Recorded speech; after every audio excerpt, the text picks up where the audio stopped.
energy healing in 10 states without having to go through nursing or the Western regulations. And but we need to think about funding. And I want you people to all join me in this next year and make that happen. So we'll work with the insurance companies, we'll work with setting up our own insurance companies, setting up our own wellness structure so that it equals, if not, are more powerful than the medical system. How many would like that? Yeah, so that we can determine how we practice, not squeezed into a medical mode, which is restricting and myopic about everything, not holistic. They're getting better, but it's a long ways to go. So anyway, this is my urge to you. Get involved with us, please, in this next year. You all have tremendous skills. Dave, from your old background, right? Okay. And everybody. So at the conference, I want you to sign up that you want to be on the ground floor of setting up this structure. And I hate to call it insurance, but that's what it is, a reimbursement system. And we want to be in full function at least by 2023, if not before. We would like to have it in function within a year, at least stages, that it's in function. And there are things that are happening now.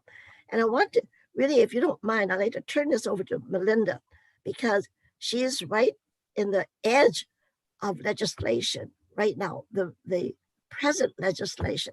So thank you very much for allowing me this platform to talk with you. And I'm very privileged that you folks are all interested and came to our Congress. And this is a really important platform right now, because if we don't get funding, we will continue to be third rate. And you continue to have the frustration that I've been having for 80 years. So I'm determined to do this. Now, I don't know, in 2015, I had 3 near-death experiences. And God and Buddha set me back, said, no, you haven't finished your mission. So I'm back. This is my main mission. So please, everybody help me. Will everybody help me, please? Who's going to help me? Yes? Okay, good. And so be on the ground floor. That's the most exciting time to be in on. So I will look forward to talking with you otherwise. And I'll keep my comments limited, although I probably will have a lot of comments. And certainly I'm open for questions, okay? Because I'm privy to be part of a very strong policy developing trend of operation. And so would you mind, Lama, if I say, let Melinda follow this up with your present? That would be wonderful. Thank you so much for such a great introduction, Dr. Chow. This is an important thing that you are doing for so many years. And thanks to you and everyone else who's been rallying around us. And, we have problems all the time, right? The everyday problems and the COVID problem, that we are rising above that. And this is what this Congress is doing. And all of you are helping us to do that. Okay. Thank you. Hi, Melinda. And Caitlin.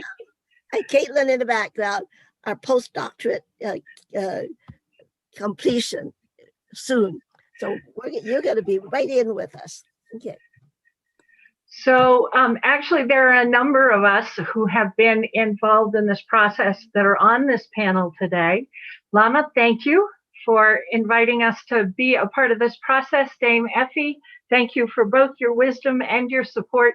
Dame Effie is part of the National Certification Center for Energy Practitioners board that is here, that we've established in the US. Teams from around the country have written certification standards for their own divisions. There is a Qigong division, there is the Tai Chi division, there's a shaman division, a Reiki, full spectrum, a spiritual healing, cognitive somatic, which is energy psychology. There's a number of different divisions, in fact, 11 total. And we'd like to continue to invite input from the leaders of the community. We have a number of the leaders on this panel today. We'd really like to see you get involved. Please, please, please, please, please. I grovel gracefully. We also, for those of you that are interested, that have training programs, we've developed the National Alliance of Energy Practitioners, which is free to anyone who wants to join, who has a training program. Please come and join us, help us be a voice, help us create a national community where we provide input rather than having the existing legislative structure do the work. So 2 pieces of information that you probably should have right now. The first is that with the support of Sifu Wong, Representative Donald Wong, we're going forward and submitting a bill in Massachusetts to license energy practitioners. Now let's qualify that. We are not licensing Qigong practitioners who are teaching in the park. And that's a very specific exemption. Same thing for Tai Chi. We are not licensing those practitioners. We are licensing the practitioners that go into the hospitals to do emitted Qi or to teach, for example, a class to support cancer work, so that the hospitals can get reduced price of insurance, can improve the utilage, use more of our practitioners in hospital settings, so researchers can get reduced price insurance, again, so they can do more research more efficiently and more appropriately. So just an FYI, that is out there. So we're going forward and we will be submitting the first bill to Massachusetts in about 2 weeks, if everything goes well. The second thing is we were very, very gratified to have the Biden transition team contact Jim Turner, who is our attorney for the process, and ask for input from our team. So we have provided the Biden transition team with a whole series of documents. They include a 1-page overview of the energy healing community. We're also have just been asked to submit information about how the energy healing community can support in the COVID crisis.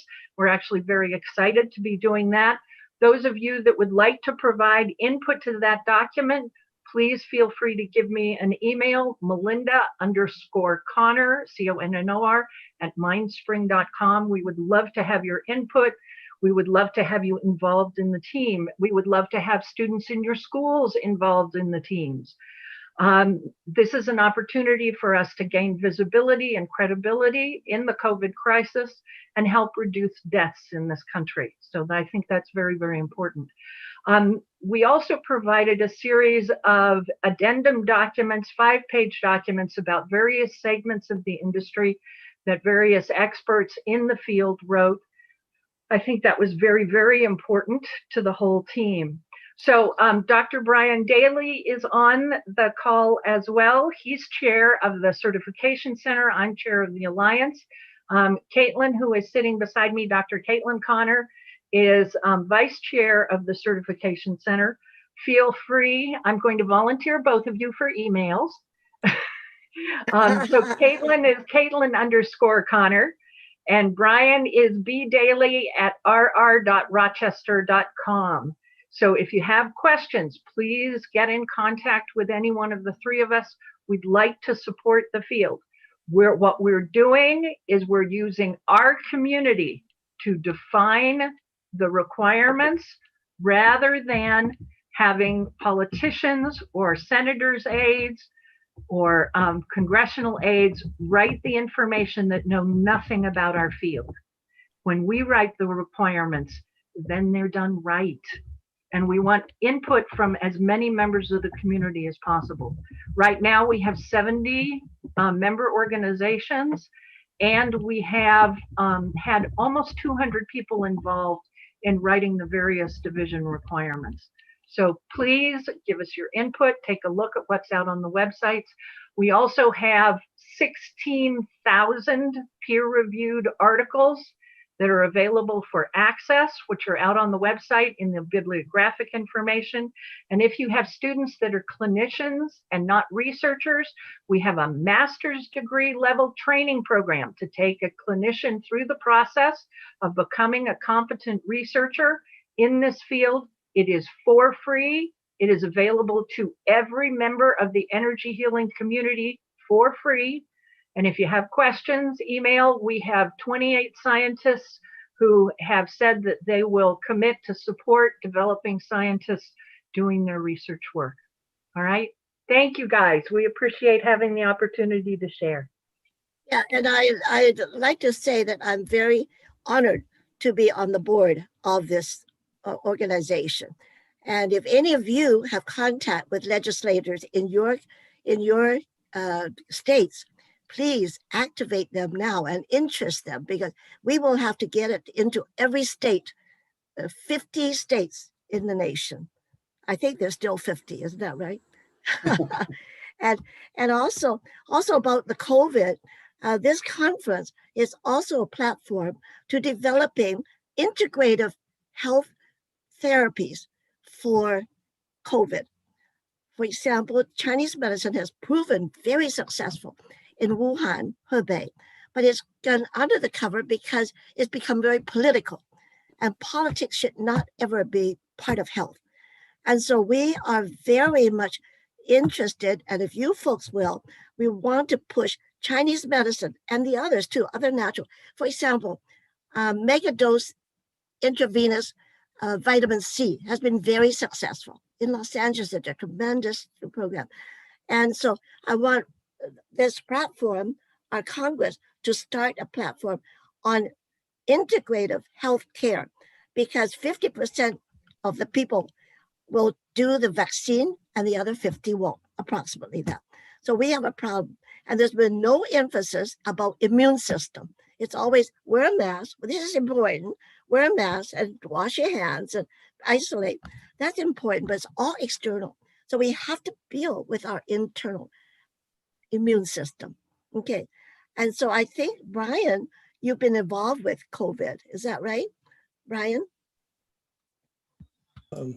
Yes, quite intimately. Actually, Dr. Melinda Connor and Caitlin and I did a COVID study, about a month and a half, 2 months ago. And I'm also involved with Beechtree Labs.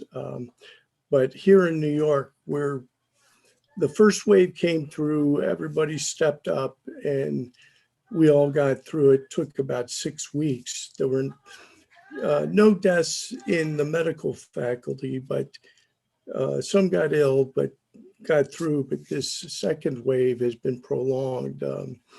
And we've had multiple deaths. Right now, 40% of our medical staff are out, either hospitalized or at home.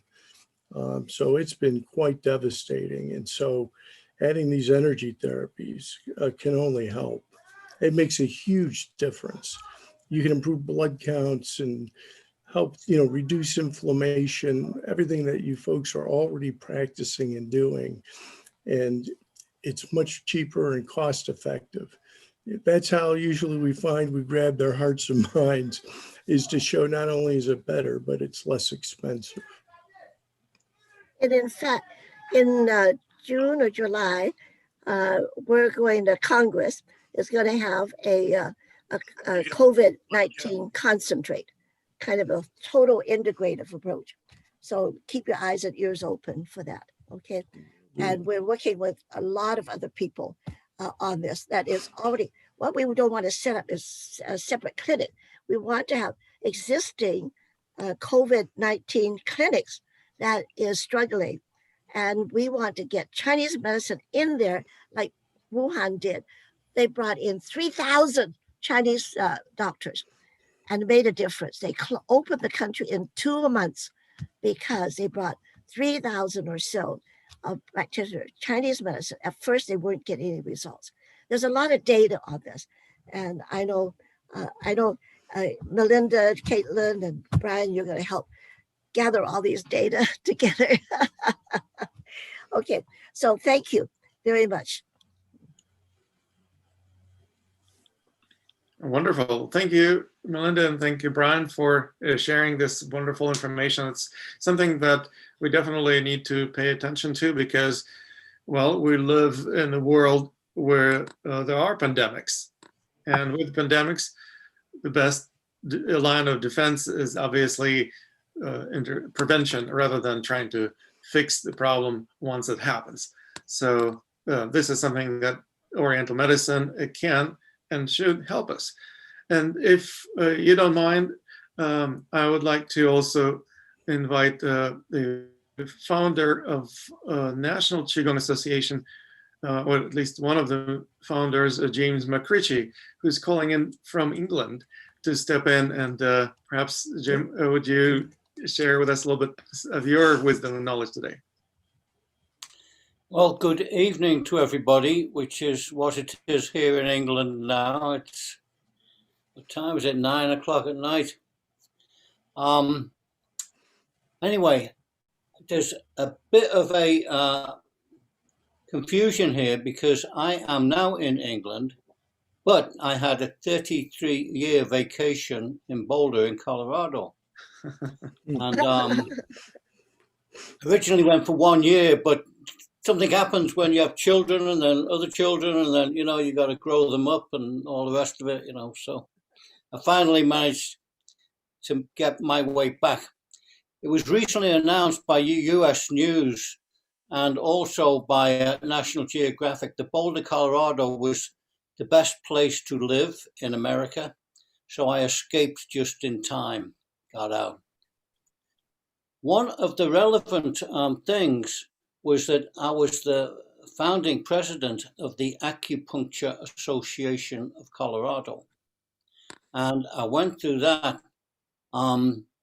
over, well, the whole time that I was there, but like the first kind of 15 years, starting from the fact that I managed to get myself registered with a medical doctor whose practice I worked in or next to. It was a duplex. And he was considered to be like the maverick hippie doctor in town, Bob McFarland, a legend. And we got registered as his physician assistant. No, it wasn't assistant, it was like a physician extender.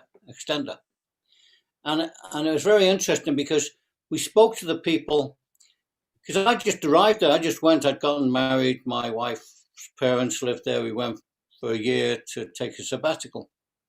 But I went to the state board and I said, State Board of Medical Examiners, and I said, well, what do we need to do? I don't want to be practicing. And then because I was the only person in Boulder at the time. Don't want to be practicing and suddenly find the house surrounded by guys with shotguns and stuff saying, come out with your needles up, you know. And so we got this extension and they said to me, it was interesting, write down what you are going to do. And this doctor that you're working with,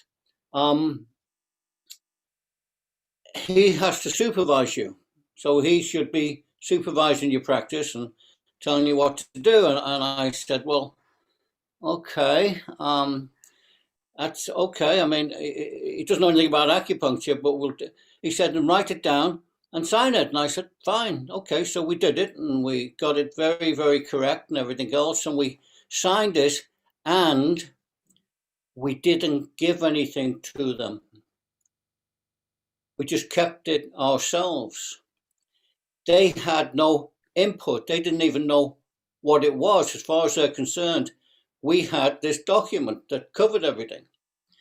And then over the course of time, the next 2 or 3 years, different acupuncturists were coming to me, because more and more were coming into state and saying, how do we get registered? How do we become legal to practice? And I said, well, look, what you do, you find your doctor and you sit down and you write it all up and you sign it, but don't give it to anybody.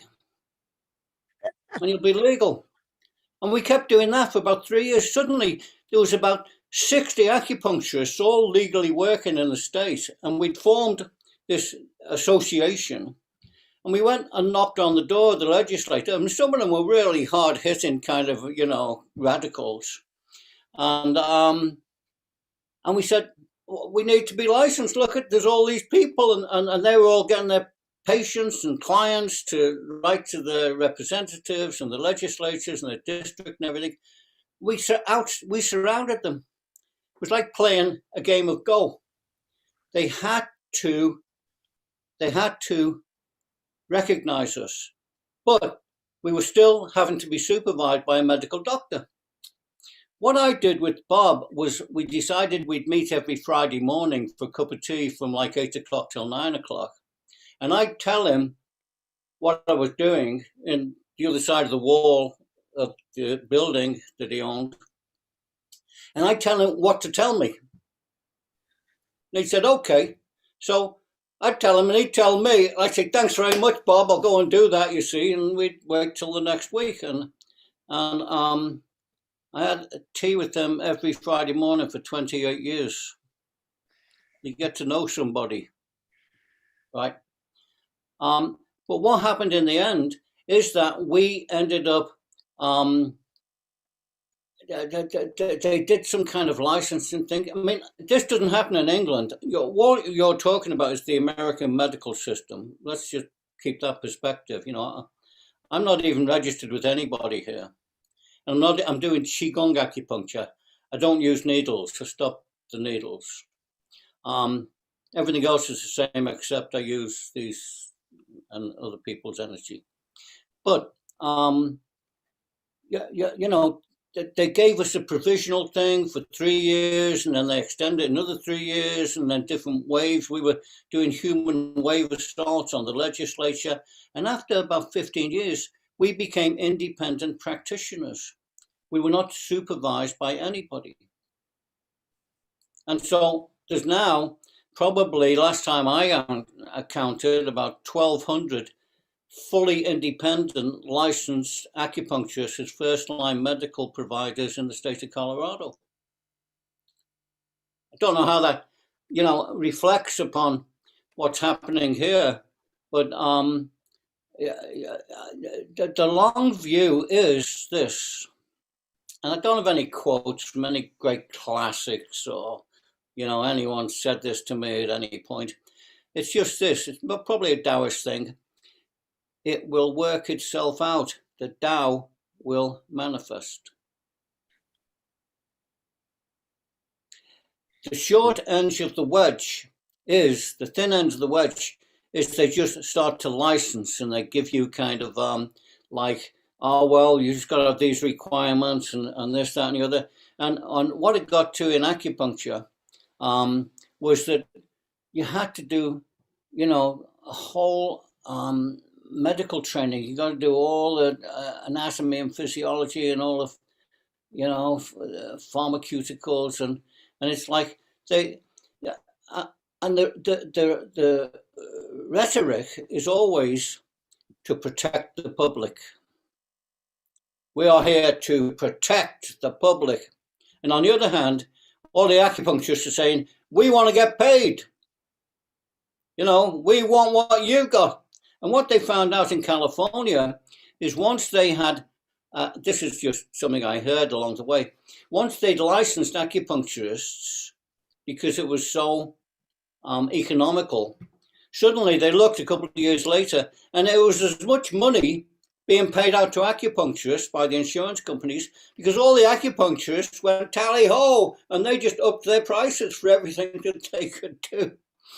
So it'll kind of sort itself out, I'm sure. You can't stop people dancing. Saying you're going to license people from doing Qigong in the parks? What's that? You're going to license people from dancing in nightclubs? No, we're not licensing the people in the park. We're only licensing the ones that are working in the hospitals so that the hospitals can get cheaper insurance. Okay, if they're working in the park, we have specific exemptions that if they're not in a clinic or a specific healthcare setting that is a licensed healthcare setting, the law does not apply to them. I don't have enough time in this meeting to tell you what happened when we got acupuncture into the Boulder Community Hospital. It took 21 years from the first discussion with them. You know, it's got its own thing. We are lucky. They have Reiki departments already at Mass General and Brigham and Women's and several other of the 115 hospitals in Massachusetts. So energy medicine of various kinds, Tai Chi, the whole Harvard system has Tai Chi involved in the Harvard healthcare system. It's already there. We're very fortunate. We're leaning on what you guys already did. Yes, I'm going to tell you this now because I'm kind of at a stage of just casting things loose. In England, there's the National Health Service, which is actually the wrong name. It should either be the National Health Services with an S at the end, because it's this whole conglomerate, or it should be the National Healthy Service, but it's neither. I've been banging my head against the wall here. It's like trying to do acupuncture with 1-inch needles on a whale to try and get into the National Health Service, right? And I've decided that I'm going to I mean, I've been involved. They invited me in. I was invited into the Lions Den. I mean, you know, I got incorporated. I've been they've been asking me to bring Qigong in, and it's just the resistance that you meet. So I am initiating something that is called the NQS as an alternative to the NHS, the National Qi Service. And I do actually own the URL, but the suffix, I couldn't get the suffix nqs.com or nqs.co.uk. And I kept looking down and I come up with this one that was available for $2.99 on a sale. You tell me, $2.99, where the others were like, you know, hundreds. It's this, nqs.life.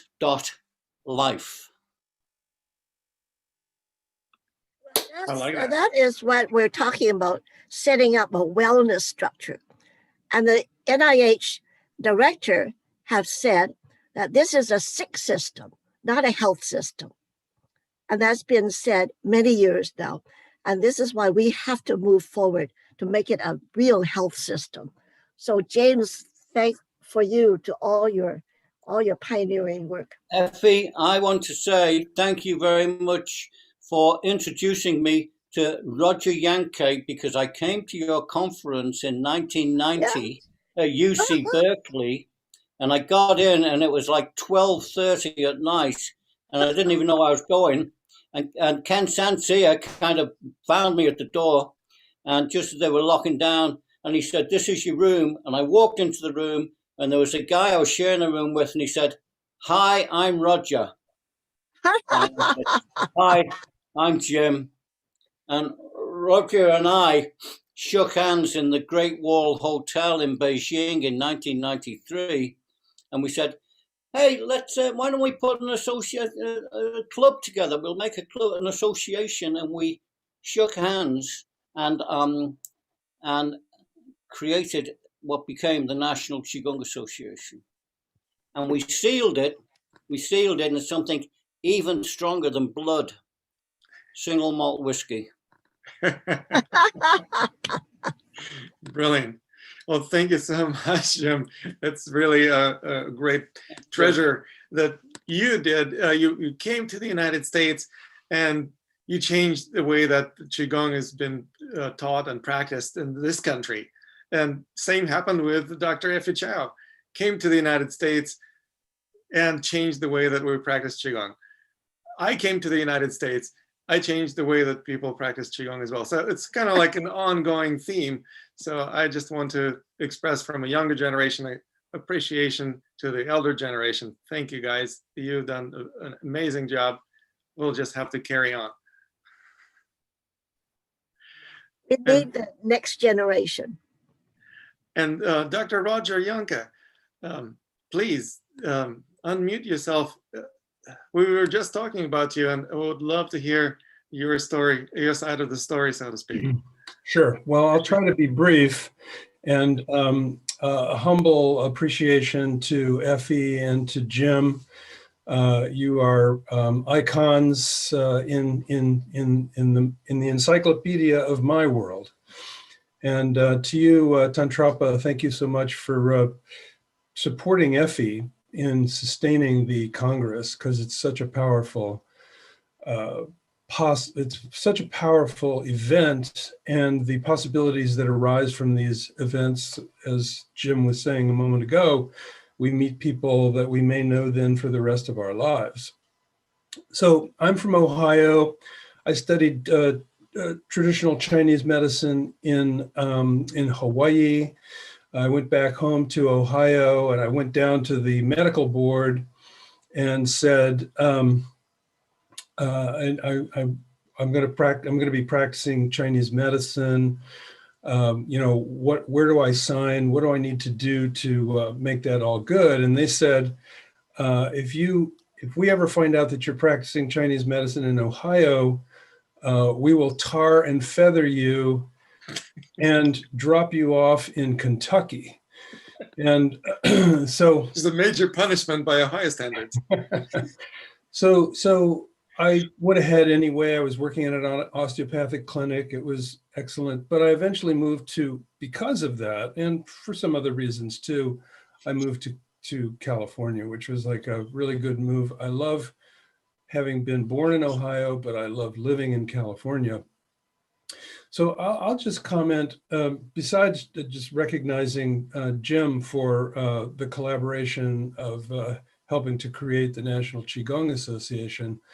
I was very much involved in what's called the National Commission for the Certification of Acupuncture and Oriental Medicine. Mostly we don't say Oriental anymore, we say Chinese medicine. But that's the national certifying body for doctors of Oriental medicine. And it's an interesting thing. I'll go back to the National Qigong Association. It's an interesting puzzle. And we've been discussing this puzzle already here today.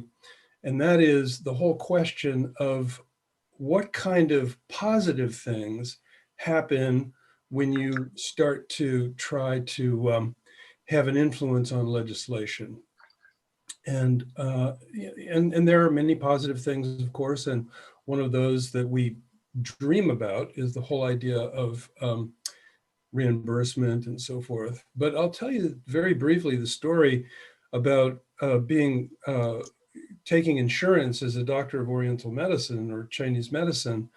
It is the main reason why I stopped my practice. I did not stop my practice because I think that Chinese medicine has no value. I had thousands and thousands of patients who derived value. I stopped because the cost of filling out the paperwork and hanging around with people and hiring people who are actually willing to fill out that disgusting pile of paperwork became impossible. And because of it, I was taking Medi-Cal patients, and they were paying like $15 a visit, as Effie was saying. And basically, it practically drove me out of business because the top end of what I could receive, I was paying all of that to just be able to get that. So I became very popular as a Medi-Cal Chinese medicine provider, but it basically almost put me out of business. So I had to select only a few of the people that I worked with to work with Medi-Cal patients, and the rest of it, I had to go back to working with people for cash, because even when the regular insurance companies were paying for acupuncture, they were underpaying too. And this all just kind of melted into the most important reason why I stopped practicing clinically, and that is because I don't think that people who take care of themselves need doctors. And so I'm an advocate for the idea that it would be a health service. And in the presence of a health service, you don't need to spend your chi and your jing staying up late at night writing policy. I understand that this is a policy discussion, and I'm going to shut myself down here in just a few moments. But probably the most disempowering thing in the world is the healthcare industry, which is really the medical industrial complex. And to me, it's disgusting. And the amount of my personal chi and jing that I'm going to put in to trying to get the quote healthcare system, which is the medical system, to honor what we do has gone to zero. And all of my chi, all of my life energy goes into empowering people to take care of themselves so that they don't need a doctor. And so for everybody on this call who's engaged with making things work for doctors, I appreciate you deeply. But the truth is that Chinese medicine did not arise as generally as a treatment for disease. It arose as a system of health status maximization, resiliency maximization. And the entire wellness system of Chinese medicine, which is called Yang Sheng, doesn't have anything to do with clinical anything. It doesn't have anything to do with diagnosis. It doesn't have anything to do with treatment. And when people eat a wide variety of naturally grown foods, and when they have communication skills to be able to manage their stress, and they hydrate themselves and they rest themselves and they manage their sexual energy and their professional energy and so forth, they do not have underlying conditions which will kill them in the modern world. And I think it's just a terribly, terribly sad experience that we're called upon. And basically, I personally am just completely, or almost completely, cutting my ties with medical this or medical that, and going straight to the people with empowerment information. And to me, that's the solution. And I'm kind of sorry about the fact that I'm not more encouraging around the whole subject of getting insurance and so forth, and all the immense amount of work that some of you people are putting into this. I celebrate you a million. And Effie, if your initiative to start some kind of a policy-based framework that actually leverages empowerment of citizens, I will be with you. I can't tell you that I will be at your right hand doing whatever you need to happen next. But when you want to build a list of people who have published and done research and have some history in this, I would happily participate. And every initiative that you've ever participated in, Effie, and everybody here, the extra time that you spend to support the people by doing whatever it is that you feel is important to do, that is just a huge contribution to the sustainability of the human race, and I really appreciate it. So I'll leave it there, and thank you so much, everybody. Well, Roger, I really appreciate your thoughtful delivery. And it brings back the classical comment that the doctor in traditional Chinese medicine, Chinese health, keep the person well, and they lose faith if they've failed and the person becomes ill. And they pay them to keep them well. But if they fail, they don't pay them. We should have that principle here. And I really am and everybody has their own capability or interest, and that's what I value. So, Roger, thank you for your offer, and everybody else will be offering different things. But we need to get so that wellness is paid for, however it is, working with the insurance, developing a new reimbursement system. We must do that in the next couple of years. So whoever is interested. And so not everybody is interested in policy. Others just make great practitioners. And every level is important. Just want to be sure. And the other thing is about your insurance paperwork. You know what? When I don't do insurance, if it's insurance, I decided I'd rather donate my time and heal the person and not deal with the paperwork. Yes. So I donate 80% of my time to helping, and rather than doing all the paperwork. I don't know how many of you have gotten into that straight. And I think, Doc Marion, you said you get only paid so much percentage or something. Well, I want to thank you once again, Dr. Janka, for making a great statement. I think it's very important to kind of be very clear about our priorities. And I also wanted to mention that we have Dr. Stanley Nye in the house, calling in from Toronto, Canada. Just wanted to give you a shout out. And if you would like to unmute yourself, please do, and share with us your perspective on how things are going, especially on the Canadian side. Thanks. Oh, things are going absolutely great. And I must thank Effie and yourself to make this all happen. And I'm so happy. I feel fortunate to be in this position, you know. I noticed Stephen from Montreal is here. Are there any other Canadians on board? No? Okay, good. I'm speaking for, oh, there you are. I'm speaking for the Canadians now. I started, as some of you probably, if you read my history, I started since I was 3 years old. Anyway, in this arena that we are in now, I started 40 years ago.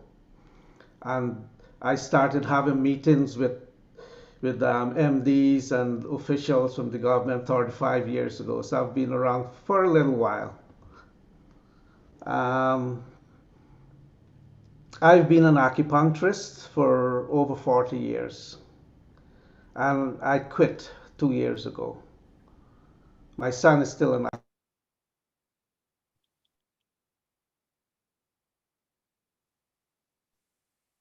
Uh-oh, we lost your mic. Your Stanley, voice. would you click yourself and unmute? Yeah, he's muted. Oh, sorry. So every year, the scope of practice is getting narrower and narrower in Toronto. And I feel as though I was choked. So I decided that there's no way in which I can really be the best I can be. So and that's the reason why I quit. But for years before, I had wanted to launch on a program. It's called Nye Matrix and Nye Mind at this time. And there's no way I could do that if I'm an acupuncturist. There's too many gray areas, and they would jail me anyway.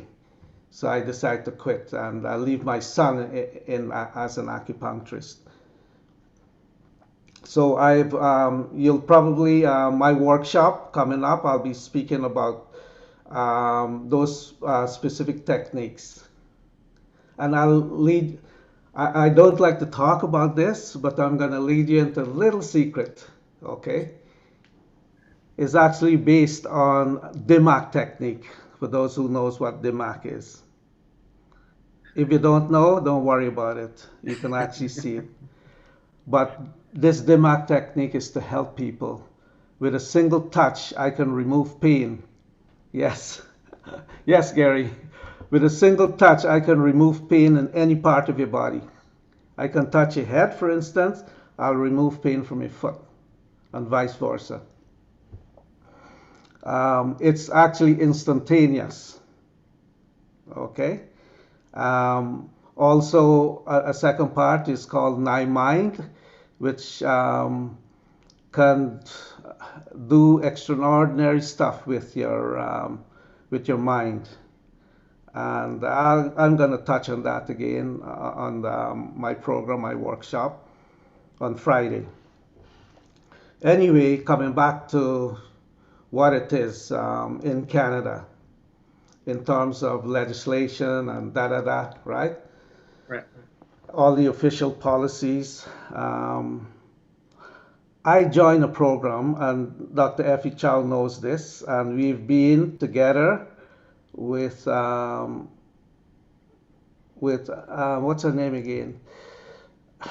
I forget. Anyway, there's another lady in the program, Michael. Oh, Sandra Rose. Yeah. She was there in Bahamas with Effie Chow and myself. That was many, many years ago too. And that's the organization I still belong to. I'll give you a little briefing on that. What it is the World Organization of Natural Medicine, and it's not really governed by any state or province. Okay? And the way it's set up is that we are like ambassadors throughout the world. So I can go basically to any place in the world, almost any place in the world, and operate. I can open shop and operate. And that's what makes it great. That's the reason why I'm there since before that time, since the inception of that organization.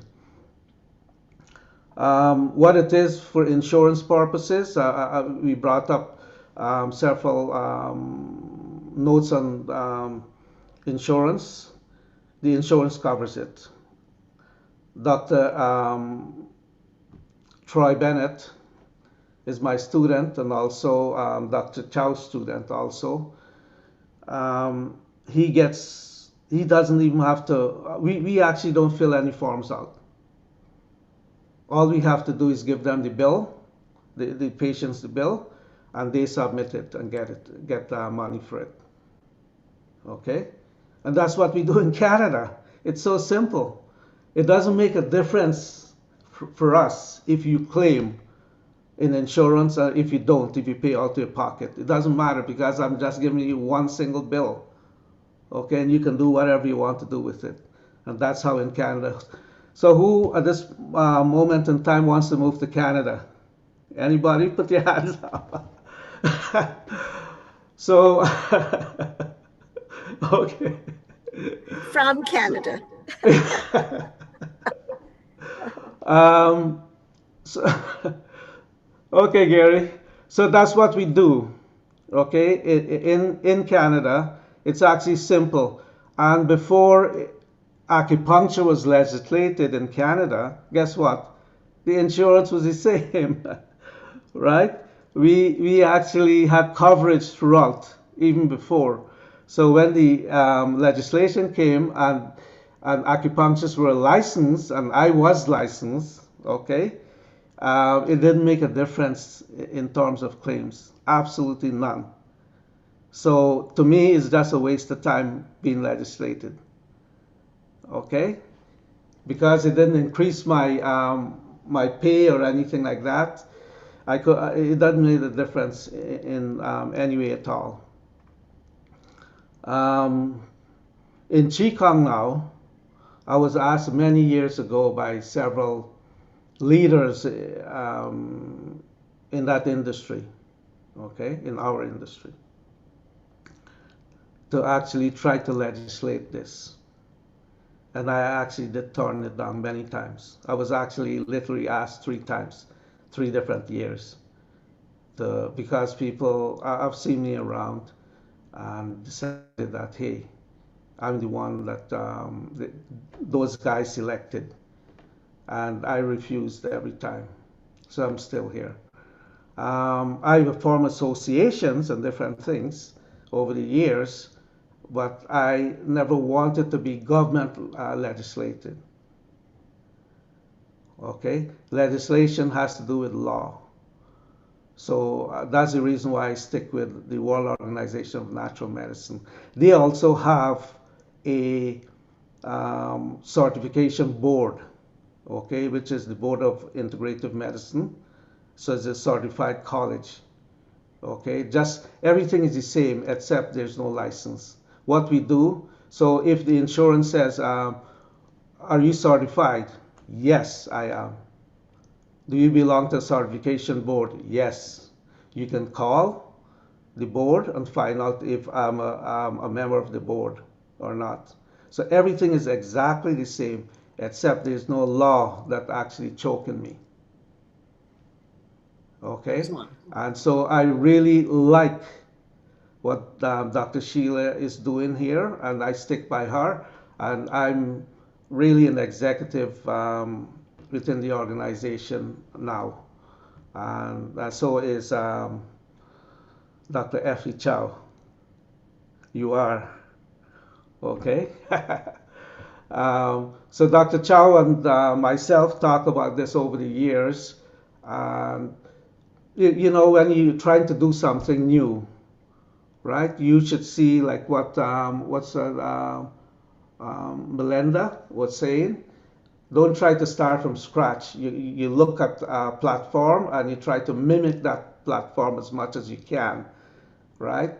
Um, but you still have to look after yourself. So maybe the laws might be different and so forth. So I don't know what's the difference in laws between Canada and the United States, but we have no problem here.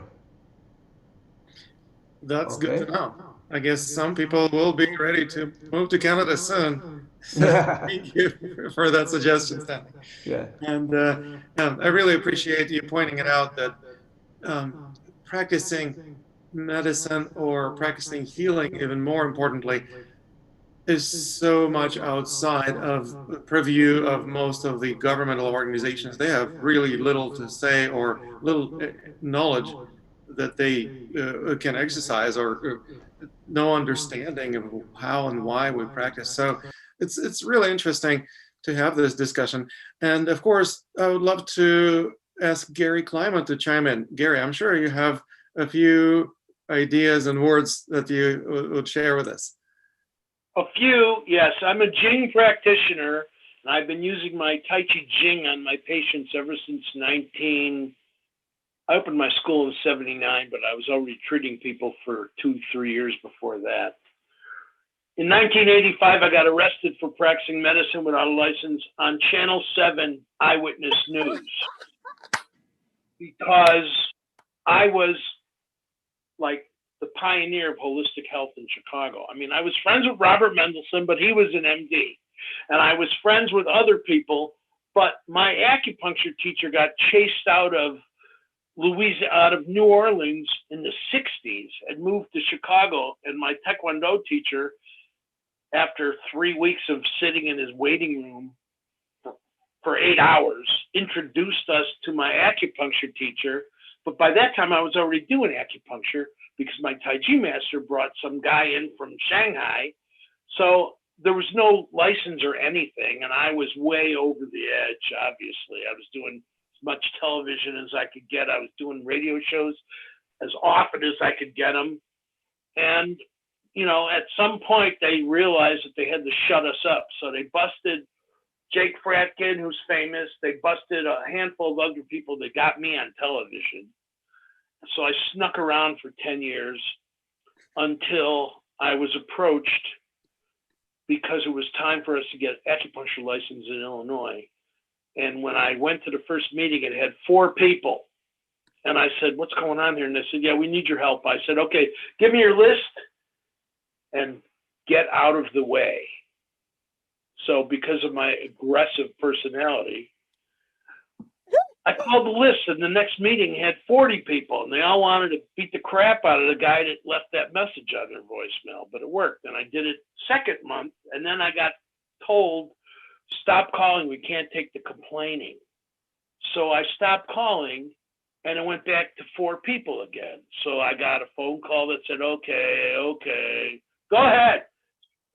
Then we had 40 or 50 again, and we hired the lobbyist who I treated, and we got licensed. It took a long time, took a couple of years, but in 1995, we got a by referral license. We had that for 2 years. You had to have a signed slip from a dentist, chiropractor, osteopath, or MD. So it was awkward. But I worked in clinics where they just signed it one time and I took it to a copy machine and made 1,000 copies.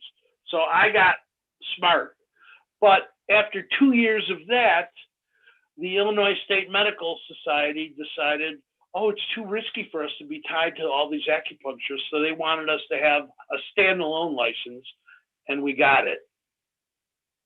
But in the beginning, with all the stuff with the lobbyists, there were 4 groups of acupuncturists in Illinois, and nobody was talking to anybody else. And the girl that was trying to coordinate it was pretty lame.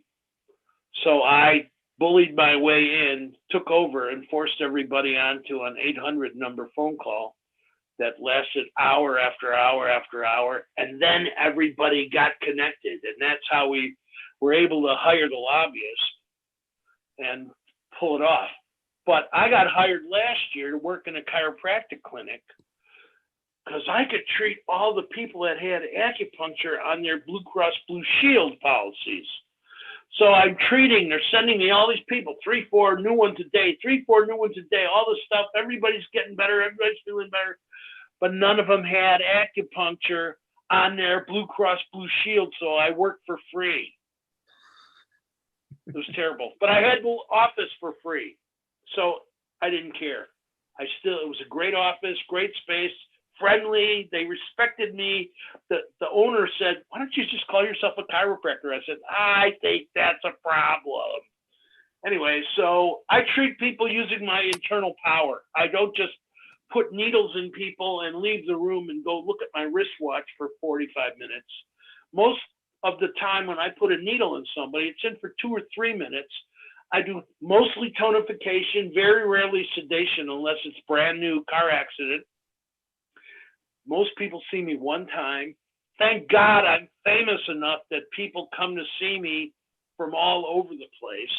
They fly in, they get to the airport, they get to me, they go back to the airport, and they go home all in one day. That happens often.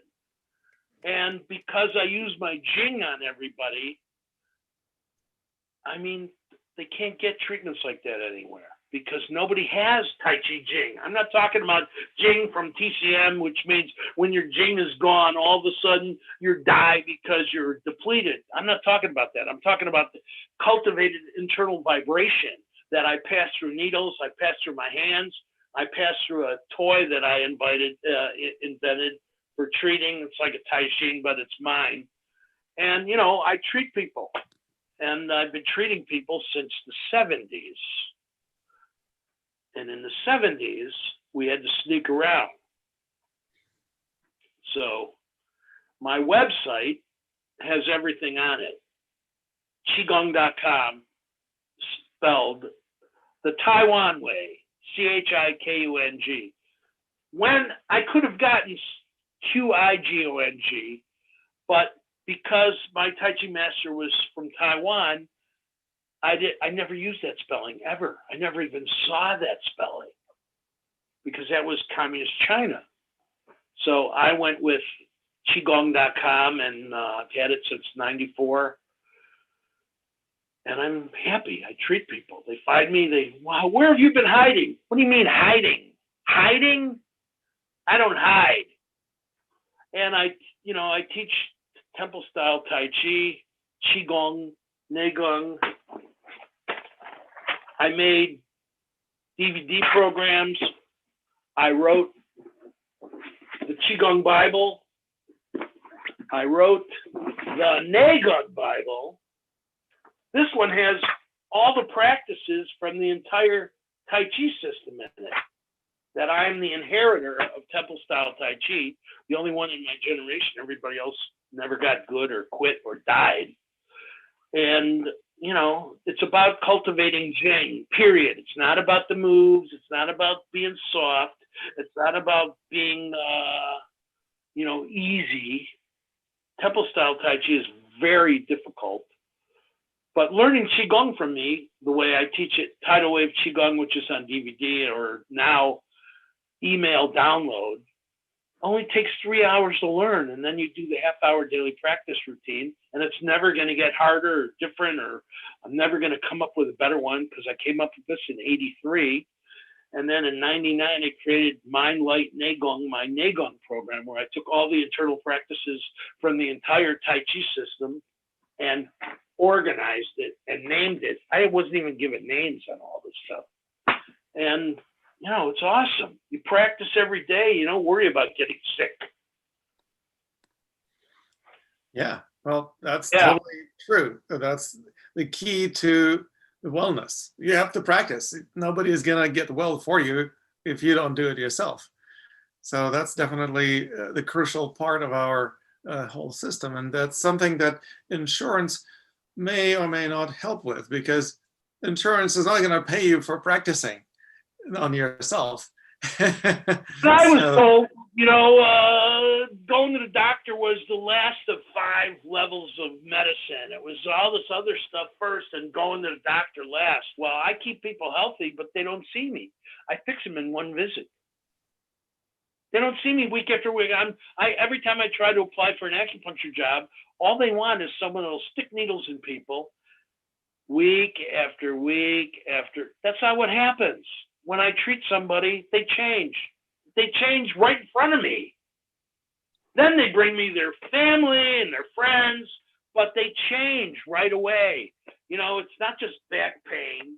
It's not just ankle pain. It's all kind of, because as you'll see in my presentation with you in a couple of hours, people come to see me mostly for emotional liposuction. No, I don't suck fat out.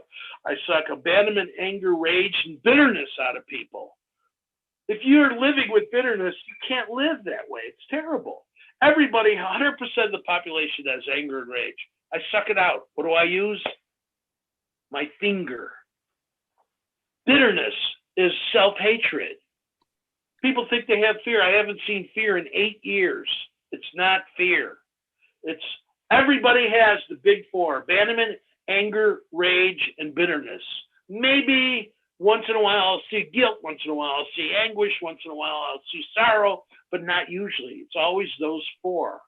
And it's been that way. I created my treatment, emotional liposuction, in 1987. I've treated over 10,000 people.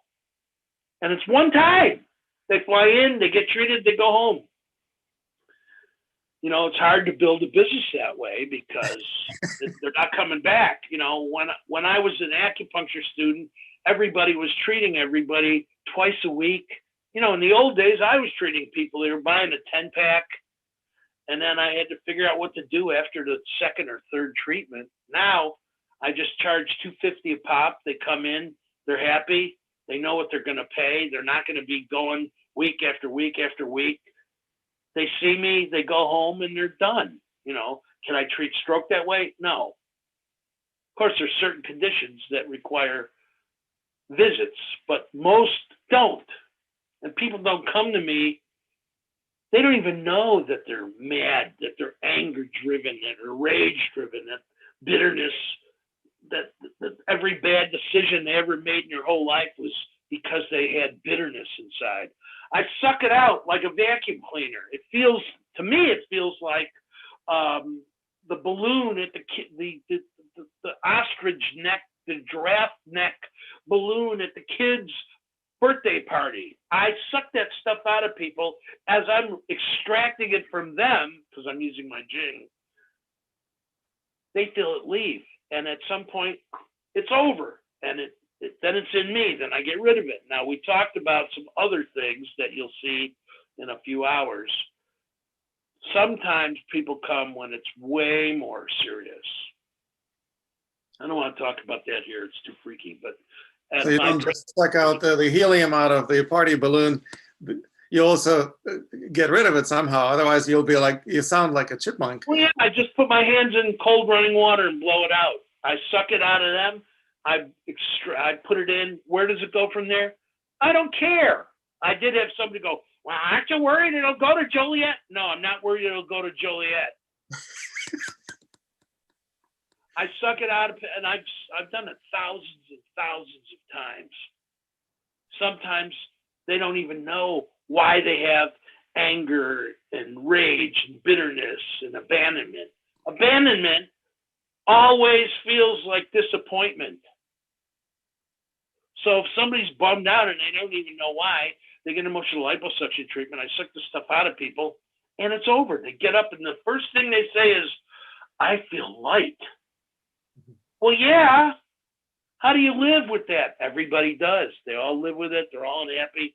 They're all making bad decisions. They're all pissed off at the guy in front of them in traffic. It's got nothing to do with that guy. You know, people get better. On my YouTube channel and on my website, I have 40 or 50 live treatments that I've recorded. Now, the ones I put on my website, obviously, I'm not going to put a 45-minute treatment on YouTube. It'll just scare the crap out of everybody. But most of the treatments take 4 to 7 minutes.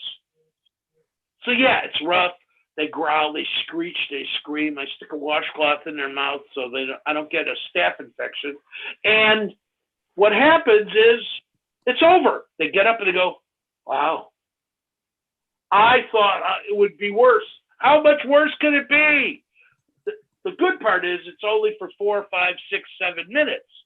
The bad part is they're not coming back. I get someone comes back 10 years later.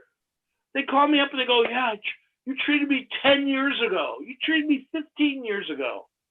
That's weird. And they're coming in for new stuff. They're not coming in because they were treated badly as a kid. They're treated because their father died. I had one guy say he's been having the last conversation he had with his father for 3 years, 24 hours a day. So I took his abandonment out and it stopped. It was over. Well, that's crucial to really help people who are struggling like that. And apparently, everybody's the ability to do that. Everybody's like that. So that's a matter of perspective, what people even consider. What is the Chinese medicine? What is traditional Chinese medicine? So obviously, there will be probably some other opinions or perspectives. And I would also love to suggest that we do a little, maybe brief Q&A session. Perhaps somebody has a question for Gary or for anybody else who is talking today. I like talking. By the way, they can call me anytime also. My cell phone is 312-446-8218, and you can get everything at the top of my website, Qigong, spelled the right way, CHIKUNG.com. So I'll talk to anybody. I did a talk show in Chicago in 2006. I had 47 messages sitting on my voicemail. I couldn't even, it took me days and days and days just to get back in touch. I picked up 1,000 patients in one day because I was written up in the Sun Times. And then because of the Sun Times article, I was in the bookstores. I was on TV shows. It all started with the Sun Times. She came in to sort of trick me, and it turned, and she had nothing but great things to say. By the way, I'll send that article out also when somebody calls me or emails me. Everything's on the website. Gary, you are a marvel, and we all should follow your model. And thanks for sharing with us. And Sure. I think Doc Marion, you had something to begin to say, and then you were cut off. Yeah, hi, this is Doc Marion. I'm going to give you Doc Tracy, who's the psychiatrist who needs to explain everything after Gary. Gary, you were wonderful. You were a lot of fun, Gary. I love it. I am an integrative psychiatrist, and we, for years in psychiatry, have fought non-parity in terms of we do not get reimbursed at the rate that your primary care doc in terms of family physician, integrative internal medicine docs do. And, I ended up flying under the radar quite a deal, a bit of my practice.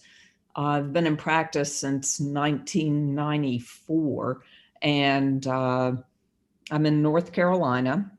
But what I do is I code a lot of my work that I do. I work with kids as young as 5 and adults as old as they can get to my office. And essentially, I code a lot of it as add-on just psychotherapy.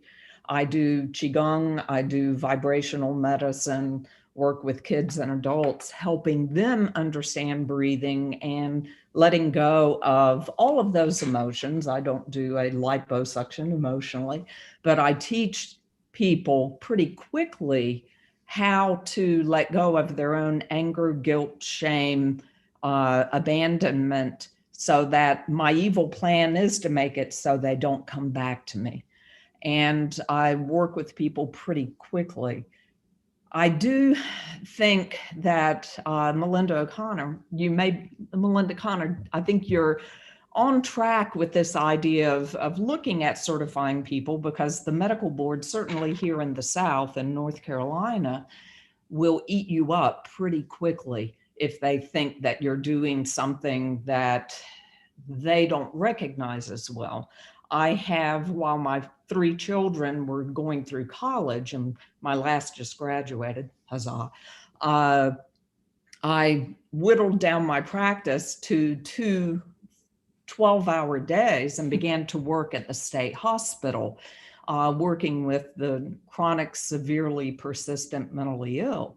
And they are allowing me to do Tai Chi, but I can't do Qigong. And it's, let's all stop for a moment and think about that, because it is considered something way fringe. And this is coming from, I'm working for the state when I'm working at the state hospital, but I have called any Qigong Tai Chi. Any Qigong is Tai Chi in what I do at the state hospital. And I see profound changes in patients that people have sort of written off, some who've been institutionalized since they were adolescent, and now they're in early adulthood on my chronic behavioral unit. But I do believe if we can be persistent with showing medical boards, with showing the bigger medical system that we truly need to be looking at a healthcare, a wellness care that works with mind, body, spirit, etheric body, which is how I teach. And we show that there is some form of credentialing in that. I think that's where the freak out comes from medical boards, that and the fact that a lot of the medical boards are overseen by really attorneys. And most of the people sitting on medical boards are not psychiatrists that would have at least the mind and some spirit in with body, but there are a lot of retired surgeons and attorneys sitting on those. So they come from a very legalistic standpoint. And that's where I think coming up with some way of showing, we're not a bunch of hoo-haws out there, woo-woo, as my ex-husband, and part of the reason he is ex-husband is we were practicing together and he kept putting me in fear that I was going to have my medical license yanked, is what he would always say to me, to put me in fear. And I began to see the weight that laid on me and how it was affecting my body. And I began a Qi practice that completely transformed something that was going to be pretty serious, and have been quite healthy now for 19 years since doing that practice. And so really feel there's a need to get that out there, and it's part of my purpose. So I support Dr. Connor and what she's doing. I do. I would like to see people who would like to have reimbursement. I must say I've gotten off most insurance panels now in my private practice because, you know, being reimbursed with a copay from a patient that's low because of you contracting with the insurance company and then getting the insurance company to send you, you know, $15 to $25, you know, it gets to be pretty old pretty quickly. You know, you feel like you're darning socks in a factory, and that's not okay. Okay. So Thank you, Tracy. why for don't sharing that. all of us get together and, as part of the NAOAP, put together a wellness setup, you know, from That's start to ideal. finish, a cohesive, coherent, appropriate, balanced way of working I love it. that Let's we do it. provide, you know, and we go from that birthing point. You know, Well, and you have a background and also the support, the foundation to jump to the next step. Yep. And that's very, very logical. And So I'd love to help. it's in already whatever built. way. Wonderful. I triple that, Belinda.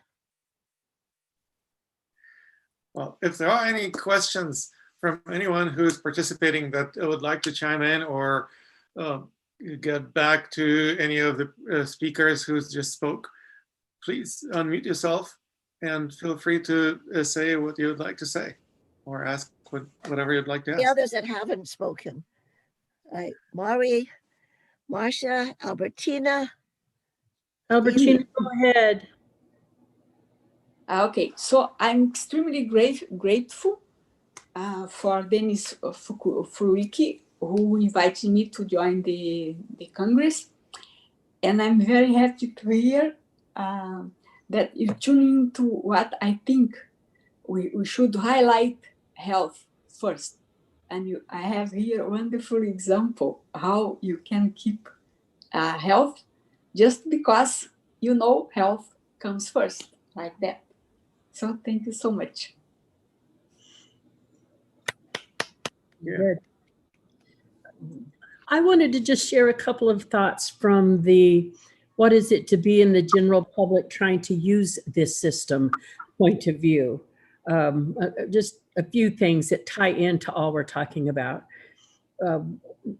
Many, many, many years ago, when having children, my first child was born in a hospital, cost me $400 for the doctor, and I think I paid the hospital $400.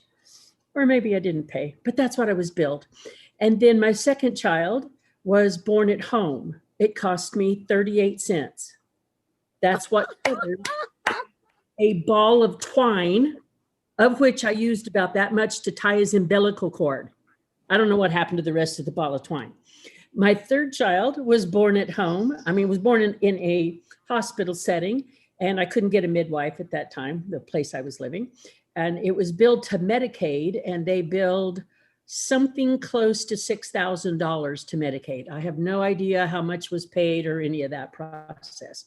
So clearly the I can do it myself had a much better effect on me as a person as far as, you know, using the system and the money transaction. Fast forward several years later, I was working in the Health and Human Services Department in the state of New Mexico in the Income Support Division. That's a fancy name for being a food stamp caseworker. And I had people come to me who were employees of the hospital who had quit their job. And when I asked why, they said because their employer was forcing them to go from patient chart to patient chart and remove the billing tags from the people who did not have insurance and stick them on the charts for the people who did have insurance. And this particular person's morals and ethics said no, and they were fired for it. So again, you know, my view of what's going on with our medical / insurance system is broken. Fast forward my oldest child, the one born at home, now at that time in his teens, he was 16, was in a serious car accident, spent 10 days in the hospital with broken pelvic and other things. By accident, they sent me the detailed bill. There were charges on that bill that had never occurred. So I was taken back they move things from chart to chart, as well as services that were ordered, say like until not needed, but they billed him whether they were provided or not. Specifically Vicodin. They wanted him to take Vicodin the first few days. He did. He quickly weaned himself away from that. He didn't like how it felt. He dealt with the pain, but they kept on his chart that he should receive Vicodin every 4 hours at this certain rate, which literally knocked him out when he did take it. It was that strong. And when they got to the end of the billing chart, they had all these tags left over. So they just added it on to the last day, like one lump sum. So I challenged them. And I said, you could not possibly have given my child 12 doses of Vicodin on the last day. He checked out at noon. On the last day he was in the hospital. If you're going to claim you did, then I'm going to sue you for malpractice. And if you're going to claim you didn't, then I'm going to sue you for malpractice because you're putting it on my bill. Oh, it was an error. We'll fix it. In the meantime, please pay your bill. I said, no, fix my bill first, and then I'll pay you what's left over. I called my insurance company and they said there was nothing they could do about it because they had an agreement with the hospital to pay whatever the hospital billed. And they were not going to fight the argument of being overbilled or from the hospital. I never got a bill from the hospital because they realized they had really overcharged me probably $4,000 or $5,000 and I owed them $100. So they were happy with the wash. They just let it go. You know, when I have a master's degree in clinical counseling, and when I began to go into practice with that myself, I'm in the state of Michigan. As I applied for jobs, I found jobs that wanted to pay me $14 an hour. I was like, no, there's like nothing about that that's workable after you have completed at least a master's degree level. And the clinics that were, where I would have gone to work were billing between $60 and $200 an hour for the service that I was to render. So there is a great discrepancy in money. And someone told me they bill that high because then they don't get that much when they are actually, reimbursed for that money from Medicaid and places of that nature. So the moral of that whole story, and I appreciate, Dr. Roger Junke's, input on this, is I quickly decided I did not belong trying to practice inside of the current system that uses insurance to pay the practitioners, because there was nothing about it that was about causing health for the person to receive the services. That I was much better off turning out here to this world of CAM services, and alternative learning, and just being with the people I meet to provide the service that I can, where I can, how I can.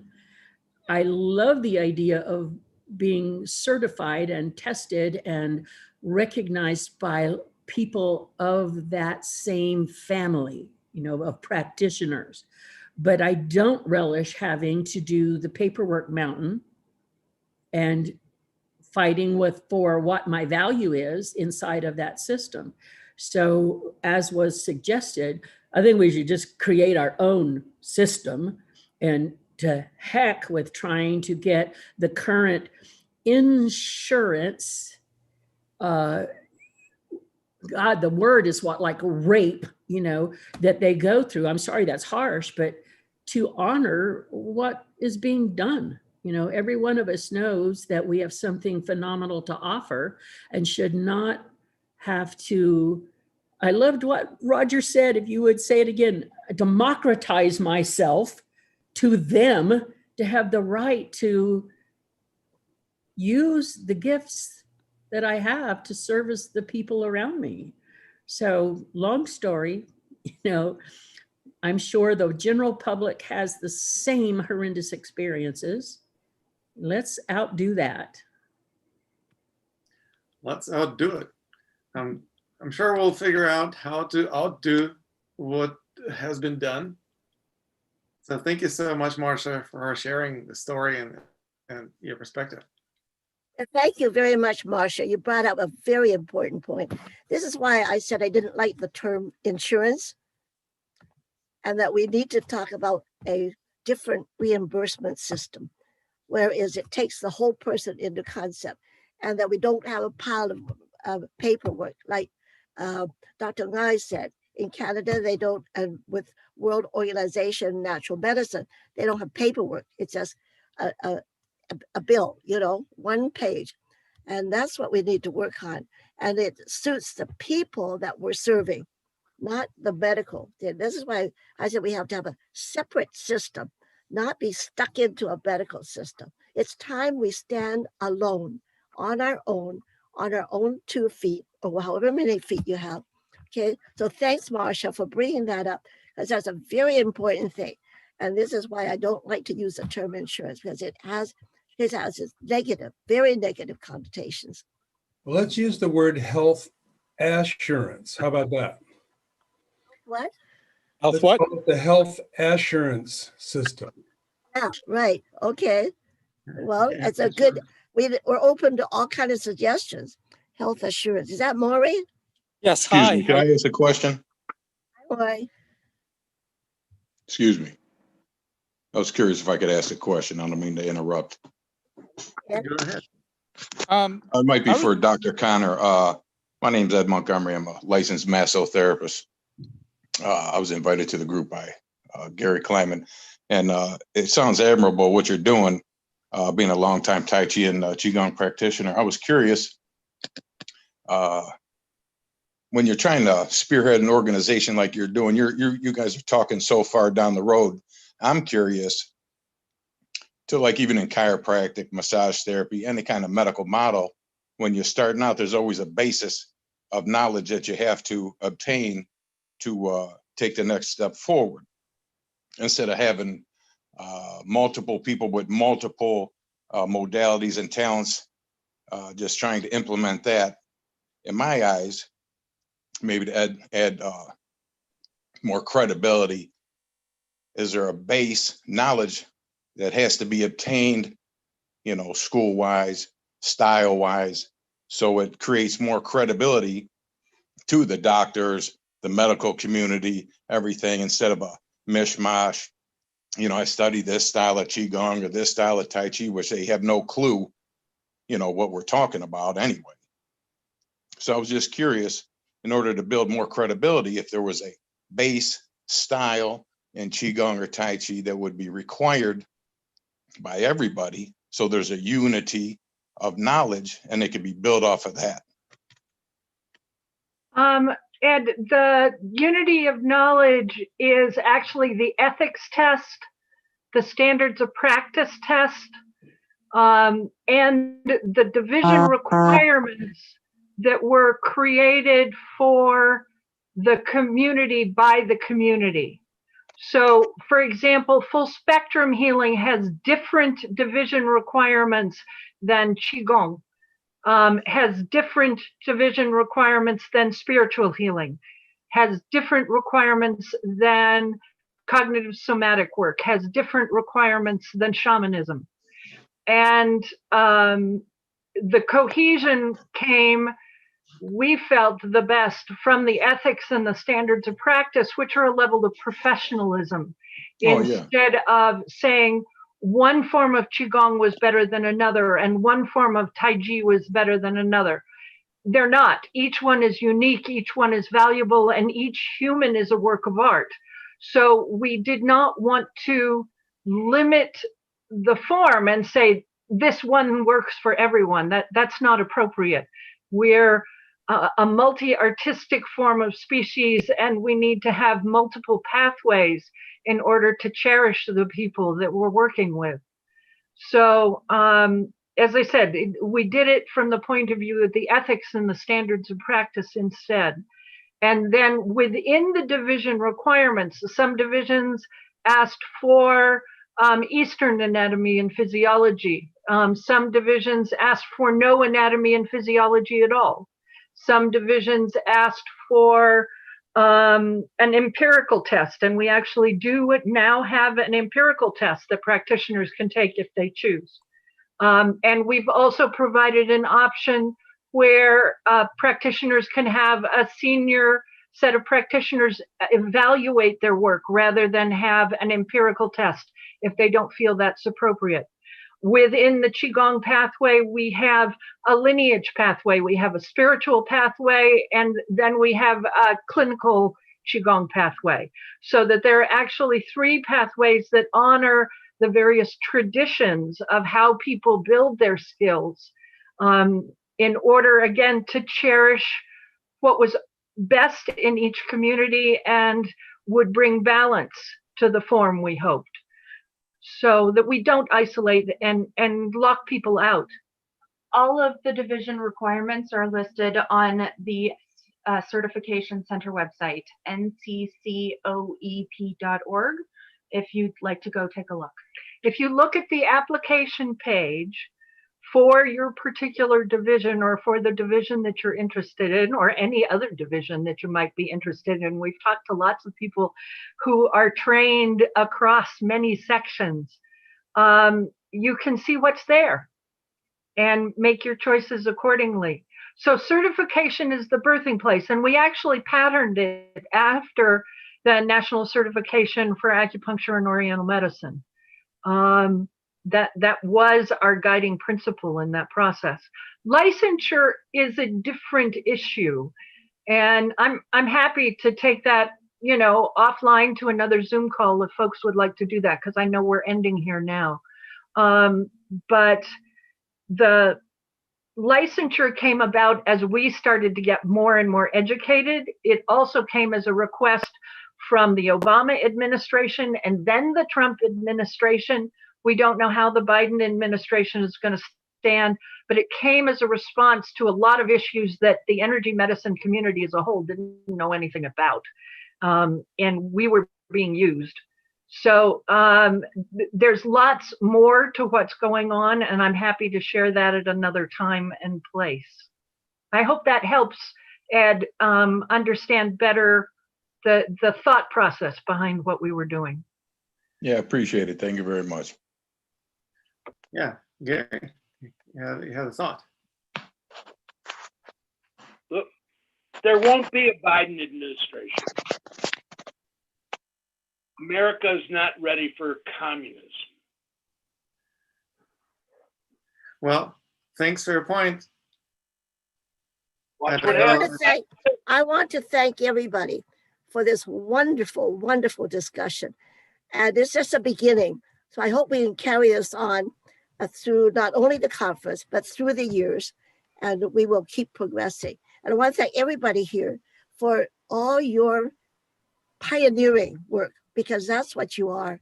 And James McRitchie, I really admire you for the guts that you had, because we all had to have that to start something really important.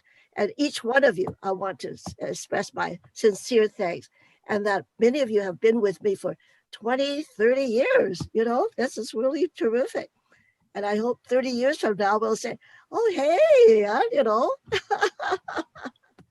So, and I do have to say, Belinda, you have on your own time and money too, you brought this up to this point that we can all jump on and be a platform to expand to whatever our ideal is. So I want to especially thank you, and Brian Daly, who is with us on this, and everybody else. And Lama, thank you for today's program. And really, I so admire all your minds. I just love it. So I'll look forward to seeing you at the rest of the conference. Thank you. Thank you so much, Dr. Chow. Thank you, everyone. Lovely to see you, and I look forward to seeing you tomorrow. If you want to join us again, there will be a different discussion, but I'm sure the more people, the merrier. It's going to be a lot of fun. It was great. What is tomorrow's focus, Lama? Tomorrow we are going to be focusing on the natural healing of COVID-19. And that's going to be pertinent and also interesting. And we're going to have a variety of different opinions.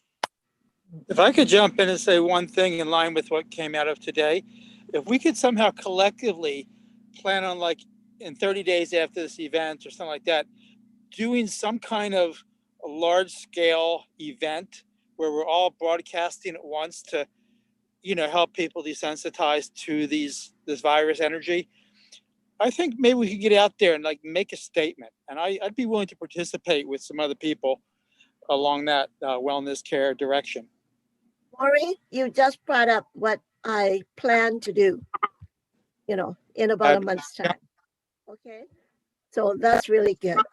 We're thinking in the same like-mindedness. So that's what we're going to, so plan on that. All right.